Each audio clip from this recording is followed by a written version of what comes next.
For centuries, there was harmony.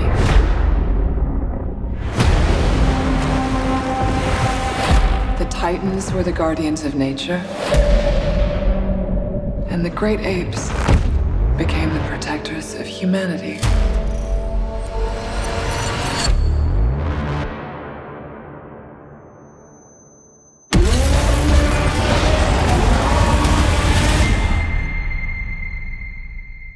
I'm here with the director of Godzilla Kong, The New Empire, Mr. Adam Wingard. It is so awesome to get to chat with you, and I've been geeking off camera about this, but I'm really excited, seriously. Thank you. Great to be talking to you. First question is kind of a little bit of what we were just talking about. You are the first director to lead 2 projects in the MonsterVerse, which is pretty awesome in and of itself.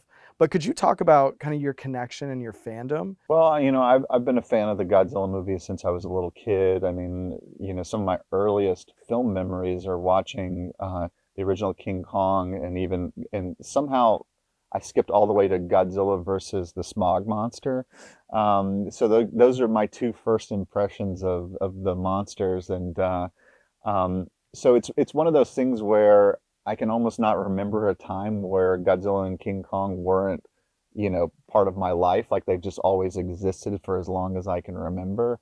And so, being able to, make films that kind of tap into those things that were really exciting and inspiring to you as a kid is one of the things I'm most proud of, that I think I'm able to kind of channel. Like I like to try to, when I'm making a movie like Godzilla Kong, The New Empire, and with Godzilla versus Kong as well, I was always trying to imagine my 7, 10, 12-year-old self watching this movie. And so I was always putting myself in that mindset of how I experienced these films and the monsters. And, the long and short of it, the way I experienced original Godzilla and King Kong movies is I really imprinted on the monsters as having their own personalities, and whether it's on screen or not, as a kid, your imagination interfaces with the film, and you really you fill in all the kind of inner dialogue that the monsters are having. And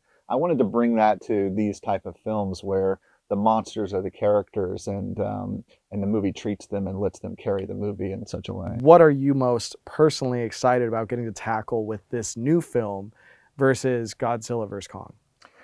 Well, with Godzilla versus Kong, so much of it was me acclimating to figuring out how to make a big monster movie, because there's nothing that can kind of prepare you to make one of these films, because you have actors that are, 5 foot to 6 foot tall, working with actors that are 300 foot tall and don't actually exist in our reality.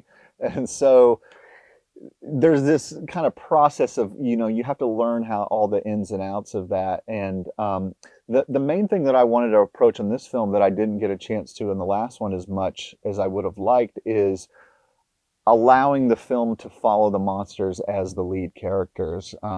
Like Godzilla versus Kong, in a way, almost felt like a proving ground, like a testing ground almost for this film, in the sense that we pushed into this new territory where there's some sequences in that film where the monsters kind of just carry the movie. Like there's nobody talking over it. It's not just the human perspective. The monster's perspective becomes the film's perspective.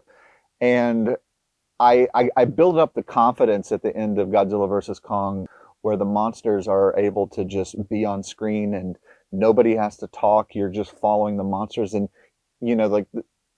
it's all there on the screen. Like the monsters really emote in these interesting ways, whether it's Kong, who's very human-like and relatable in some of his expressions and things, and Godzilla has almost more of an animalistic kind of stoicism that you can still imprint on in its own way. And so being able to play with those type of in that world is sort of what it was all about for me. I think that's such a brilliant way to look at it too, because it goes back to what you were just saying about how, these are the focal points, and you're filling in with your imagination, what the monsters are doing, even as a 7, 8, 9, 10, 11, 12-year-old. And so getting to have that dynamic is so exciting. Yeah, no, I mean, what's great is like when you can see a conversation between 2 monsters, and that conversation is totally all visual. and but it's just as clear as as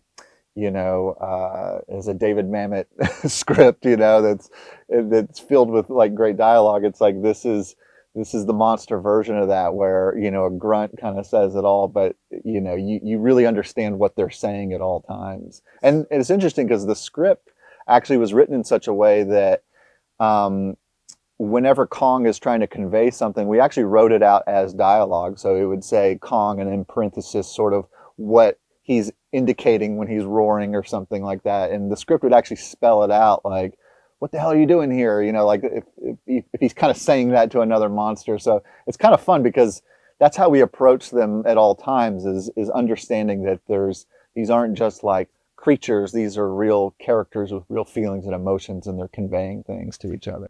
When I see the movie now, I'm going to be trying to figure out what was written down in the script. That's awesome. So moving to a little bit of the IMAX of this new film as well. We were looking at old fan reviews of the film, and there was actually one of Godzilla versus Kong. But they said Godzilla vs. Kong was absolutely made for IMAX. I'm so glad I waited to see that on the big screen. What a return to movies, with the little hand emoji things.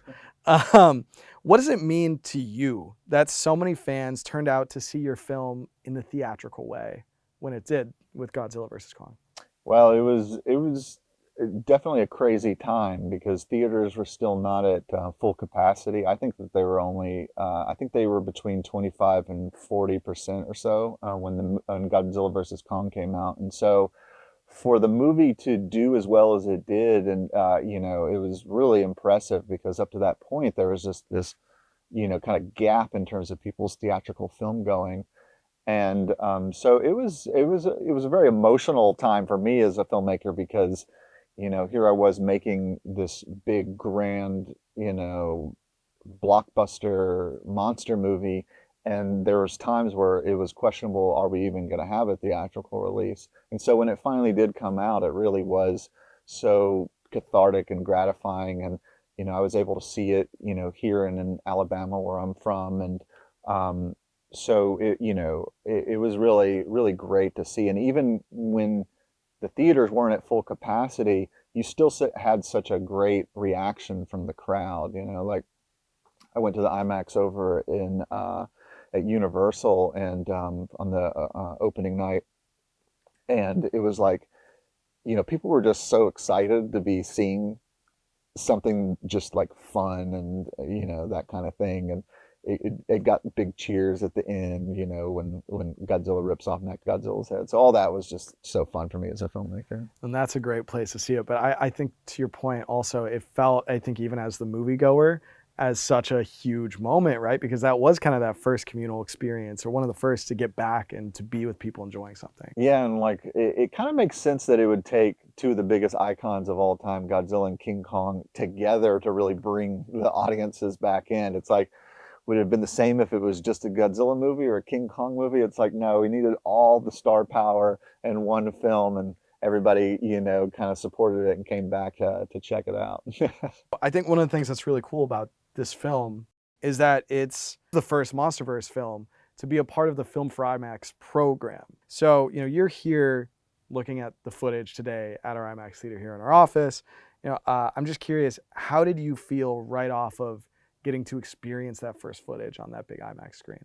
Well, for me, like making Godzilla Kong and even Godzilla versus Kong, it was always about trying to create this immersive experience, and I really wanted the audiences to feel like that they went on this grand adventure and they experienced the scale and scope of the Titans. And so there's nothing more immersive to me than the IMAX experience. I mean, it literally fills your periphery when you're watching it. And so it really, like outside of VR, it's like the one thing that can really take you there. And I think it's way better than VR. It really fills your surroundings in this kind of effortless way. And so, yeah, like the whole, almost the end game for a movie like this, I think is to be able to finally create an IMAX version that can, utilize the immersive potential which is so exciting. Like we talked about Hollow Earth and how you kind of got to, craft a lot of it, but being the first director to ever put Godzilla in a film for IMAX movie on IMAX is pretty awesome. I'm not gonna lie to you. Big fan of it. Because it's part of the Film for IMAX program, it's utilizing IMAX's expanded aspect ratio. Could you talk about what went into your decision making for how you wanted to utilize that with this film and kind of where you selected to open up?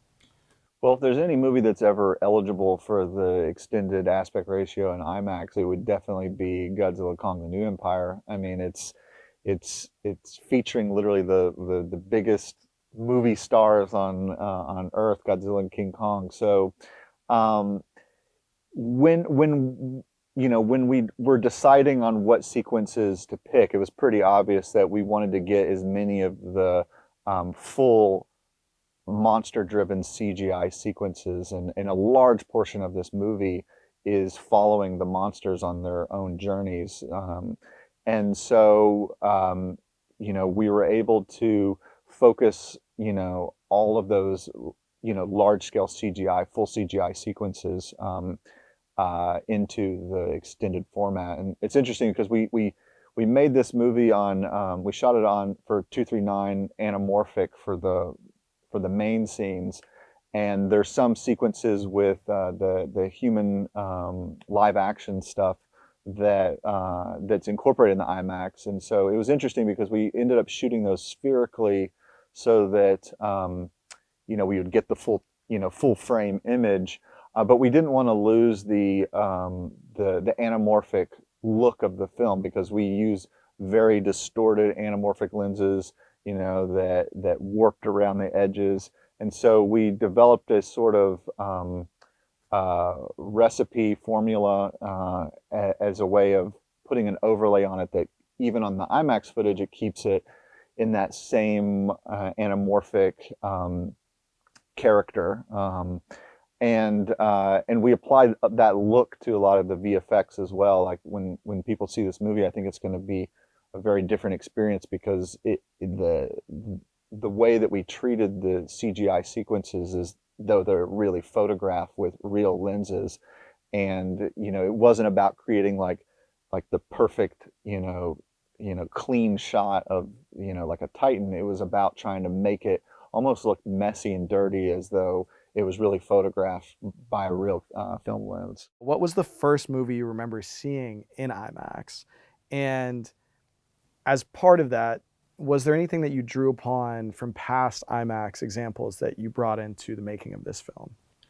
The first thing I remember seeing in IMAX probably was Dark Knight, I guess. It was, I didn't even know really what the format was, I think, until, I experienced that. And, that one goes in and out quite a bit in certain places.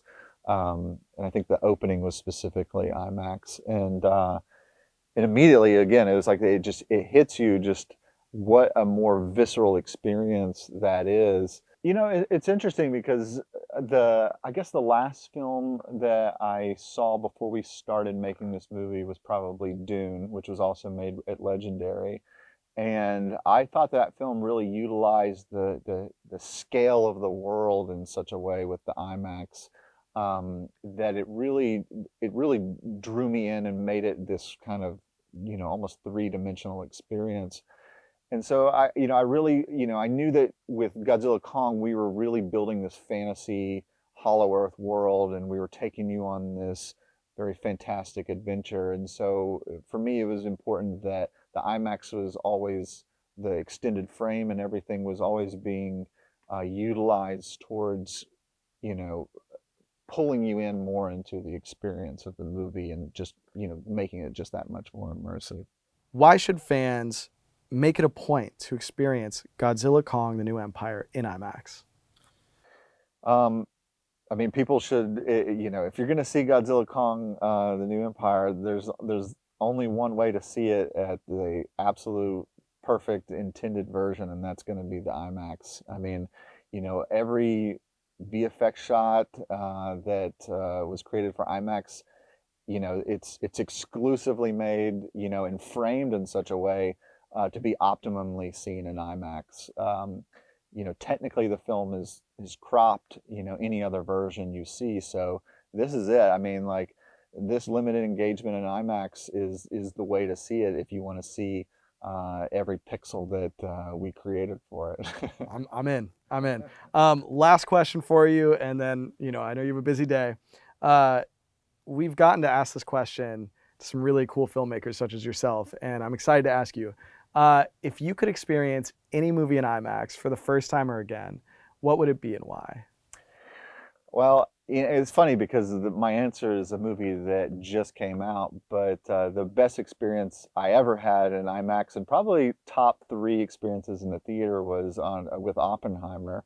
I ended up going to see it at the Man's Chinese Theater, and it was crazy because they had a special 6 a.m. screening, and because they were all sold out. And I thought, you know what, like, I want to see this movie. I waited too long to get my tickets. And so I purchased the 6 a.m. screening because it was the only thing available. And I'd never really even seen a movie at 6 a.m. And so I woke up and I drank like 3 energy drinks, rolled out of bed on a Saturday morning and went to go see it. And it was just such a magical experience because something about like, me being still half asleep and, being in this kind of like, it's almost like cold in the morning and you go to the theater. It was like nothing I'd ever seen before, and I just loved the movie. I saw it three times, I guess, in IMAX after that, and that was just a great experience. And if I was going to do another one again, that would be the ride I'd want to take. I saw it 3 times also in IMAX too. So you're speaking my language, seriously. It's incredible to get to chat with you. This is awesome. I'm so excited to see Godzilla Kong: The New Empire in IMAX, and I honestly can't wait. Thank you very much.